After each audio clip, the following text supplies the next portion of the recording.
Scene ಬರುತ್ತೆ ಗೊತ್ತಾ, ನಾನು ಇದರಲ್ಲಿ ಯಾವುದರಲ್ಲಿ ಶೆಡ್ಡಲ್ಲಿ ಒಬ್ಬ ನ್ಯಾಷನಲ್ ಅಥ್ಲೀಟ್ರಿಗೆ ನಾನು ಅವ ಡೈರೆಕ್ಟರ್ ಆಗಿ ಟ್ರೈನ್ ಮಾಡೋದು ನನಗೆ ತುಂಬಾ ಒಂದು ಡಿಫ್ರೆಂಟ್ ಮೂಡ್ ಇತ್ತು ಆಕ್ಚುಲಿ. ಅನ್ಕೊಂಡಿದ್ದೀನಿ. ನನಗೆ ಆಕ್ಟಿಂಗ್ ಬಗ್ಗೆ ಏನೂ ಐಡಿಯಾ ಇಲ್ಲ, ನಾನು ಸ್ಪೋರ್ಟ್ಸ್ ಪರ್ಸನ್, ಎಲ್ಲರಿಗೂ ಗೊತ್ತಿದೆ. ಸೊ ಆಕ್ಟಿಂಗ್ ಹೊಸದೇ, ನನಗೆ ಒಂದು ಹೊಸ ಎಕ್ಸ್ಪೀರಿಯನ್ಸು, ಹೊಸ ಸ್ಟಡಿ, ಹೊಸ ಜೀವನ.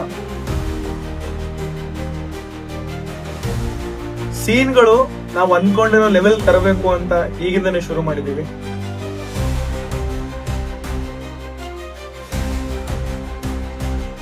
ಅದಕ್ಕೆ ಅವ್ರ ಜೊತೆ ಸ್ವಲ್ಪ ಇಂಟ್ರೆಸ್ಟಿಂಗ್ ಇದೆ, ಅದಕ್ಕೆ ವರ್ಕ್ ಮಾಡಬೇಕು.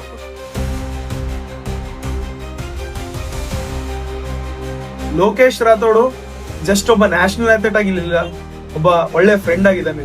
ಇಂಟ್ರೆಸ್ಟಿಂಗ್ ಇದೆ ಕತೆ, ಬಿಕಾಸ್ ಎಲ್ಲಾ ಕಡೆ ಕನೆಕ್ಟ್ ಆಗಬಹುದು ಅಂತ ಅನ್ಸ್ಕೊಂಡೆ. ಸೊ ಟ್ರೈ ಮಾಡಿ ನೋಡೋಣ ಹೇಗಿರುತ್ತೆ. ಅದಕ್ಕೆ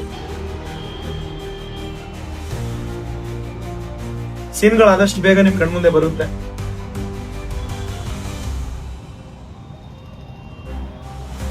ಆಸೆಕ್ಕಿಂತ ಒಂದು ಏನೋ ಇರತ್ತಲ್ಲ, ಒಂದು ಚಾಲೆಂಜ್ ತಗೊಂಡು ಇಲ್ಲ ಏನೊಂದು ಹೊಸ ಮಾಡ್ಬೇಕಂತ ನಾನು ಆಲ್ವೇಸ್ ಇರ್ತಾ, ಒಂದು ಏನೊಂದು ಹೊಸ ಯೂನಿಕ್ ಥಿಂಗ್ಸ್ ಟ್ರೈ ಮಾಡೋಣ ಅಂತ ಇದ್ದೇ ಇರುತ್ತೆ ಮನ್ಸಲ್ಲಿ.